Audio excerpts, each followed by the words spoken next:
Hail and well met, fellow adventurers. My name is Ben, and I'm your host here at Too Many Cards and Dice.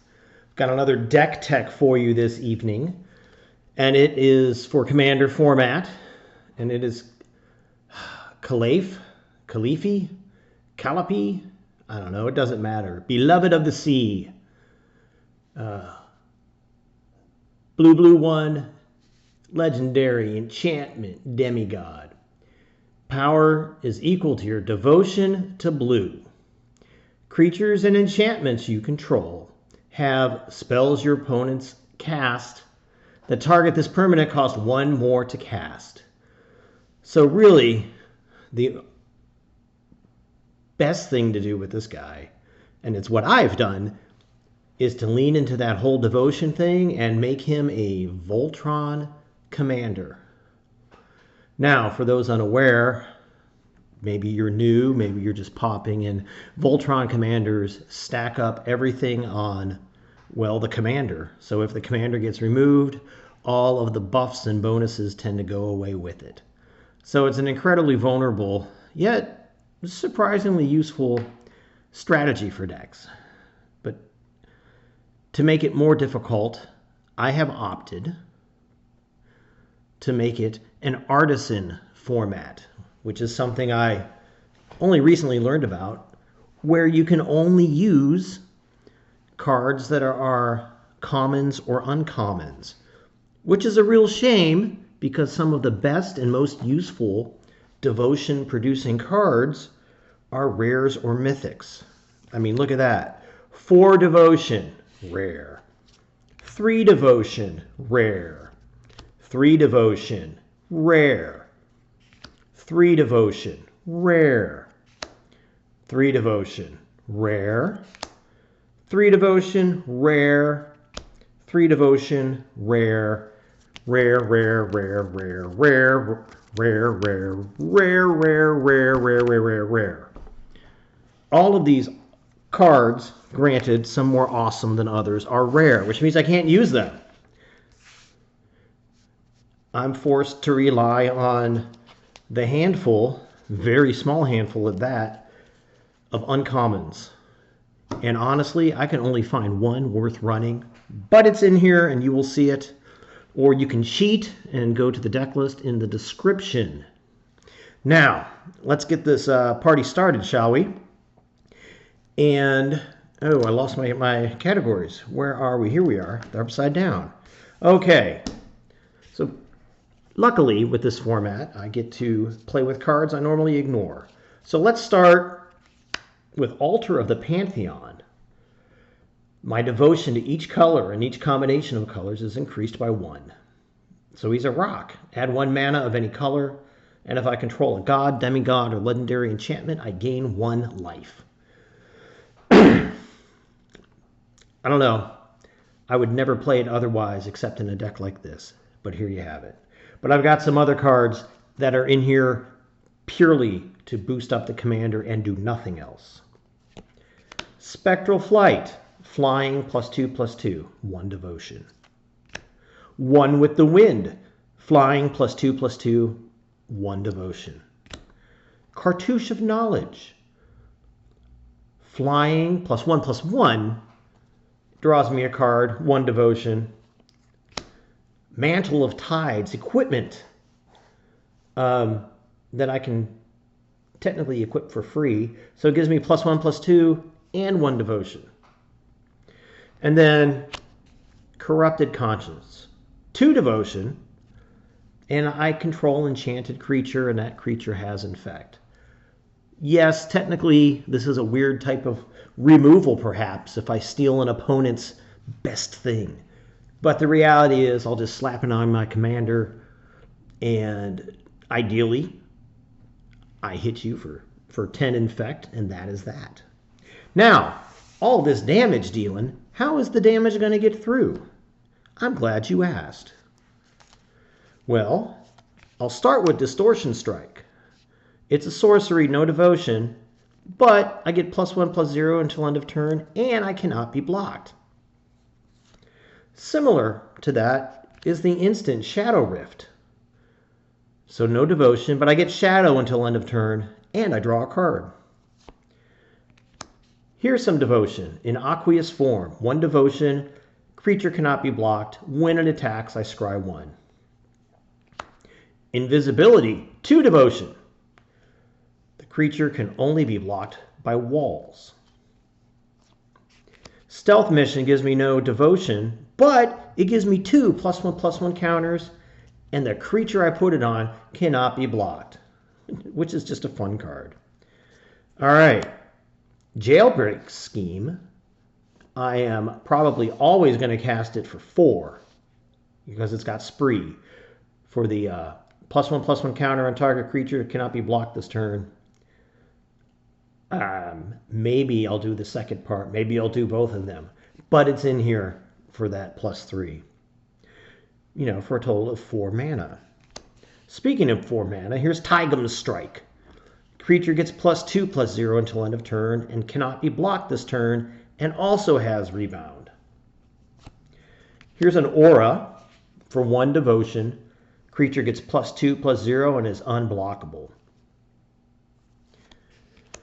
The first of a few creatures. This one is Pass Wall Adept. It gives me 1 devotion, and I can pay 2 blue. Target creature cannot be blocked. Amphin Pathmage is a 3/2 for 1 devotion and 3. And again, I pay 3 mana. Target creature cannot be blocked this turn. Tempest Caller is an interesting thing I found in my bulk. When he enters the battlefield, I tap all creatures target opponent controls. In theory, letting me get through and kill somebody dead.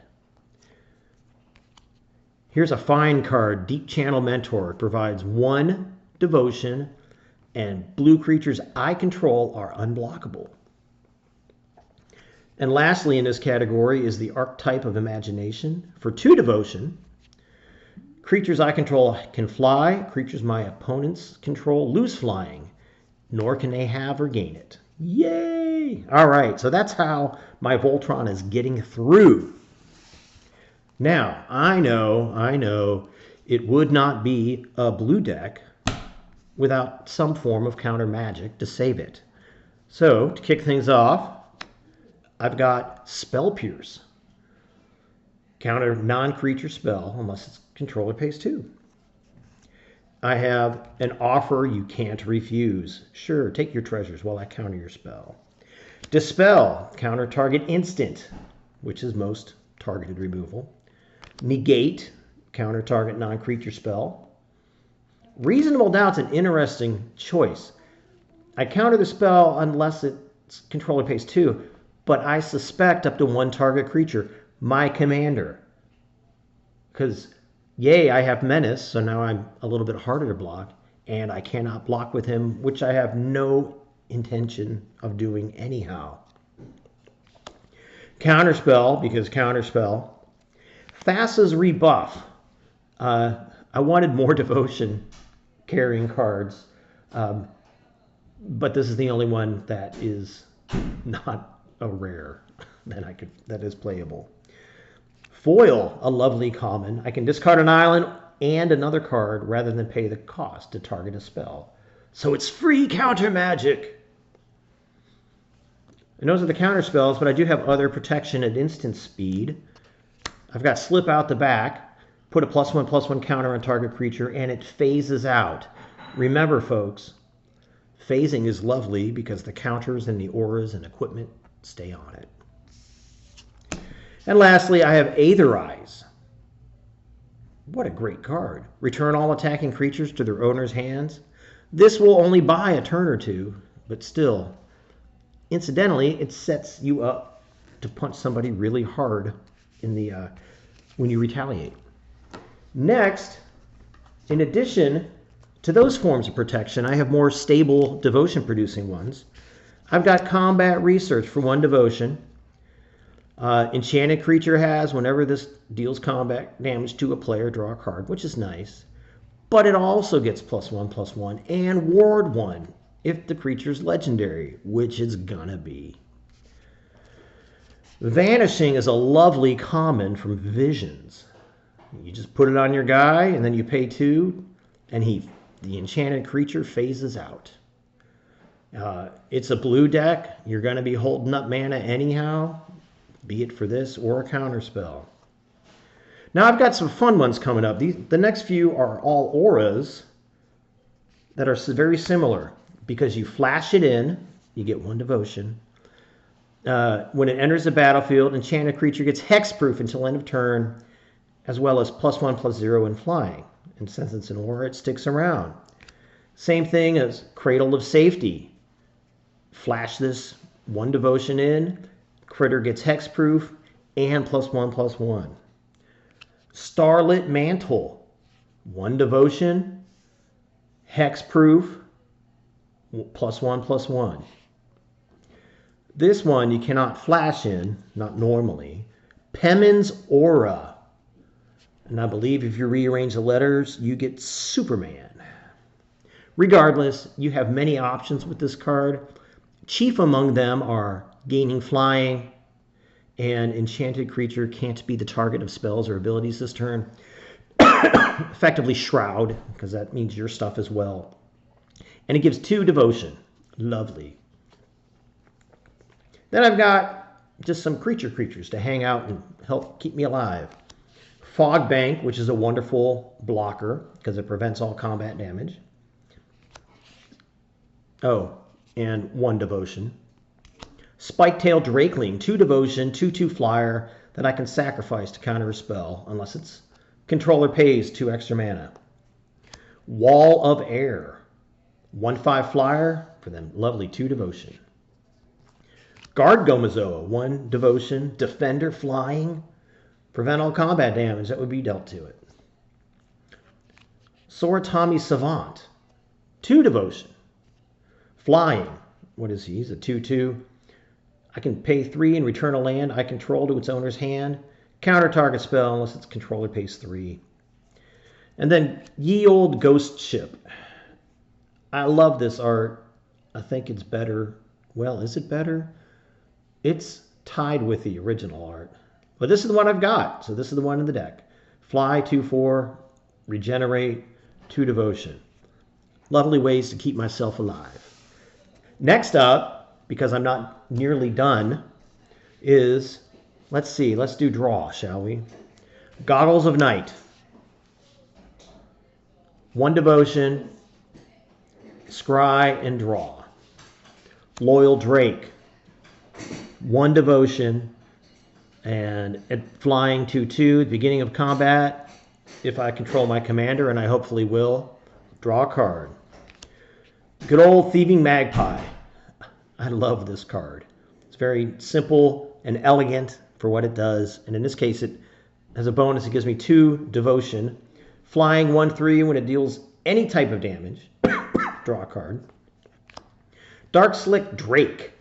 2 devotion, flying 2/4, and when he hits the bin from the battlefield, I draw a card. And inevitably, this guy's gonna die, because that's what he's there for, and I get to benefit.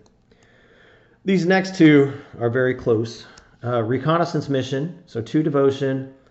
When a creature I control deals combat damage to a player, I may draw a card. And Coastal Piracy, which is the same thing, just with a different name and no cycling. And my last form of draw is Mole Drifter. Either evoke it or hard cast it. Either way, I'm going to want to hard cast it unless I'm desperate, because I want that 1 devotion. So I draw 2. All right, we are almost done, folks. But I'm kind of proud and amused of the next category, which is outright removal. How to plus up my devotion while removing my opponent's stuff in mono blue. We'll start with Seal of Removal. There's a seal in every color. So they just hang out. They're enchantments. They stay in play. This one is just 1 devotion. And then you sack it to do something. In this case, it's to bounce any creature. Probably whichever one's coming at my head. Next up, Witness Protection. It's an aura. Gives me blue devotion there. Enchanted creature loses all abilities and becomes a 1/1 creature. Unable to Scream, 1 devotion. Enchanted creature loses all abilities and becomes a 0/2. And then stuff about being face up that I am unlikely to care about in most games. Eaten by piranhas, 1 devotion. Flash. The creature becomes a 1/1, loses all abilities. Frogify, 1 devotion, loses all abilities and becomes a frog, a 1/1 frog. Stasis Field, 1 devotion, loses abilities, gains defender, and becomes a 0/2. Utter Insignificance, 1 devotion, enchanted creature loses all abilities and becomes 1/1. And in a pinch, I can exile it, and I can flash it in. Casmina's Transmutation. The creature loses all abilities, becomes a 1/1. Ichthyomorphosis, which is really difficult to pronounce. Loses all abilities and becomes a 0/1. Now, all of these handle opposing creatures, and none of them look at the counter. So using Ichthy here, yes, it's a 0/1, but if you've already got a bunch of +1/+1 counters on it, the +1/+1 counters stay. They just kind of reset where they're going, starting with the base 0/1. And I can handle that because really what these are in here for are to zap all of those creature abilities. Next up, Steel Enchantment. I was price checking for other reasons today, and this card is the reason I'm not running this deck entirely unsleeved just to troll everybody else at the table and watch them get all shaky. Anyhow, gain control of Enchanted Enchantment. 2 devotion. Merfolk Trickster, 2 devotion, 2/2 flash. He lets me tap a creature and it loses abilities. Tapping might help me get through. It's the losing abilities that matter. Aether Adept, 2 devotion, 2/2. When he hits the battlefield, return target creatures to its owner's hand. This can backfire if it's got a really good enter the battlefield ability, but if it removes a crucial blocker in time, all is well. Next up is something I saw recently on a video, and it made me reread it. Tolarian Contempt. 2 devotion and 3. For this lovely enchantment, when it enters the battlefield, put a rejection counter on each creature your opponents control. And at the beginning of my end step, excuse me, for each opponent, I choose up to 1 target creature they control with a rejection counter on it. That creature's owner puts it on the top or bottom of the library. So it's very slow bounce, but it hits everybody. And even if they put it at the top of the library, they lose a draw, which might prove useful. Now, lastly, the only 3 devotion card worth playing in common and uncommon is this, Volition Reigns. When it enters the battlefield, I can untap the permanent that I put it on if I want to, and I gain control of enchanted permanent. And that's anything. Creature, land, enchantment, planeswalker, artifact, whatever. Pretty neat. And most important, 3 devotion. All right, how am I powering all this? What are my lands? What are my rocks? Well, aside from the Altar of the Pantheon, I don't have any rocks because they don't give me devotion. But this guy, he gives me 1 devotion, and I can tap him for blue colorless to activate abilities. And as you saw, several of my creatures have abilities. So the hope is that that plays out. All right. Lands. Rogue's Passage. You probably expected to see this. Target creature can't be blocked. Ghost Quarter, because lands have to be killed, and Ghost Quarter does it beautifully. Myriad Landscape. This is a deck full of islands. Let's get some out a little bit faster. And I got 2 more non-basics. Halimar Depths and Mystic Sanctuary. They're both wonderful when they come into play. Odds are good Mystic Sanctuary is going to enter untapped. which is what I want it for, so I can cast spells again and again. Either way, I've got one or two things like that Soratami Savant that can bounce a land, and these two are prime suspects. And 31 islands, all with different art, because I'm that kind of player. And I agonize over not only different art, but how many, or sorry, which pieces of different art. Now, before I tune out, those of you who've stuck with me this long, thank you very much. You are probably wondering where these two commons are. All right, Mystic Remora and Rhystic Study. I mean, after all, they both give me devotion. And if you've ever played against or with these cards, you know they generate ridiculous card advantage in many, many, many pods. And obviously I could run them. They're right here. I own them. But for this deck, it doesn't feel right. They feel like much more expensive cards, which is why they're currently valued at what they're at. Regardless, for those of you watching who want to build your own version of this deck, when you check out the deck list, there's a maybe board of other artisan legal cards. And I hope I've also given you ideas for non-budget, non-artisan forms. Anyhow, that's my deck. I hope you enjoyed it. If you did enjoy it, like and subscribe and comment on the off chance you have this deck. I want to see that deck list. And that's all I got, folks. Thanks for coming out.